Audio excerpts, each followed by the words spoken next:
पीछे जो है राजनीतिक पार्टियां हैं और उन पार्टियों की मंशा किसान हित की बिल्कुल नहीं है, कुर्सी हित की है।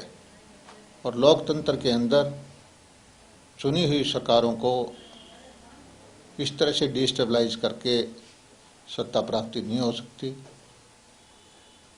कांग्रेस को सबसे पहले तो सारे किसान भाइयों से क्षमा मांगनी चाहिए कि आज जो किसान की दुर्दशा है, उसकी आर्थिक हालत कमज़ोर है, उसके लिए सबसे ज़्यादा जिम्मेदार कोई पार्टी इस देश में है तो वो कांग्रेस पार्टी है।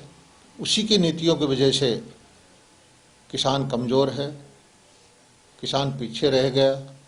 और मोदी जी का जो लक्ष्य है 2022 तक किसान की आमदनी को दुगना करना है, उसके लिए उन्होंने अलग अलग कदम उठाए। छोटे और कमज़ोर किसान को एक आशा जगी कि उसकी भी दशा बदलेगी।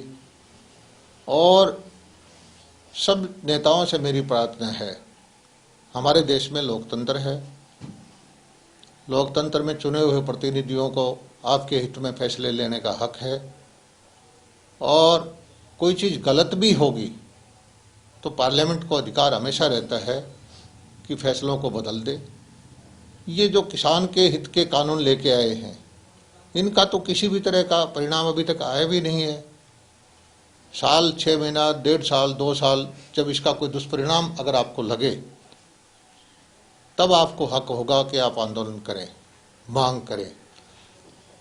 किसी चीज़ को लागू करने से पहले ही, उसका परिणाम आने से पहले ही आंदोलन करना किसी भी तरह से जनता के, देश के हित में नहीं है। और मामला जब सर्वोच्च न्यायालय के विचाराधीन है, उसने कमेटी बनाई है, आप सर्वोच्च न्यायालय के बनाई हुई कमेटी पे भी लांछन लगा रहे हैं।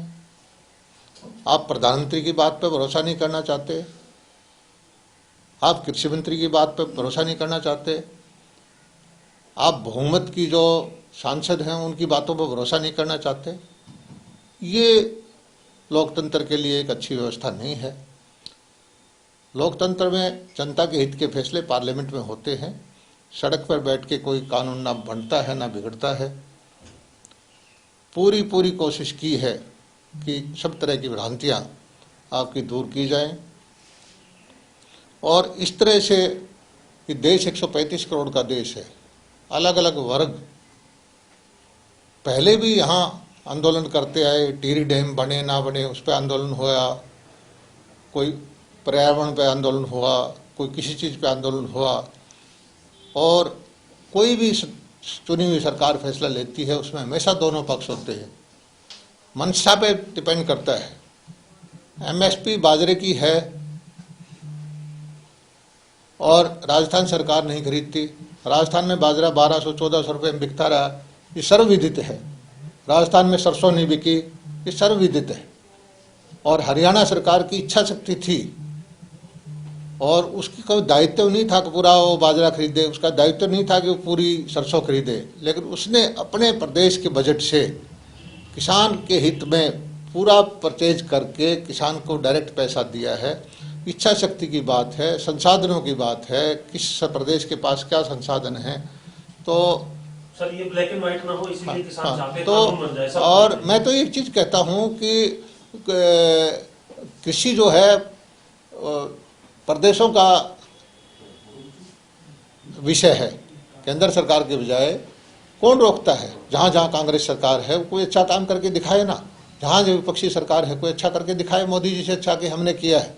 मोदी जी जो अच्छा करते हैं उसमें कमियां निकालने के बजाय विपक्ष की सरकार कोई ऐसा काम करके दिखाए कि मोदी जी से अच्छा काम हमने ये किया है, इसको मोदी जी फॉलो करें। देखिए, ये तो सभी मानेंगे कि आंदोलन मुख्य तौर पर पहले पंजाब में ही था और पंजाब के किसान शब्द इतना भावना का शब्द है, किसान और जवान का। अब हरियाणा के भी हमारे लोग इससे जुड़े हैं। और एक बात सही है कि किसान और किसान का पुत्र, चाहे वो पंजाब के सिख भाई हों या हरियाणा के मेरी बिरादरी के भाई हों, वो देशभगत हैं, सेना में बहुत हैं, मेहनती बहुत हैं, भावुक हैं और उनकी देशभक्ति पर कोई सवाल नहीं उठा सकता।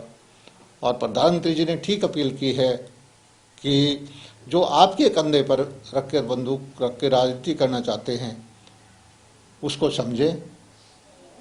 हरियाणा पंजाब के किसान का हित मोदी जी के हाथों में सुरक्षित है। ये सारे कानून किसान के हित के हैं और कुछ अदृश्य ताकतें हैं जो किसान का हित नहीं देखना चाहती।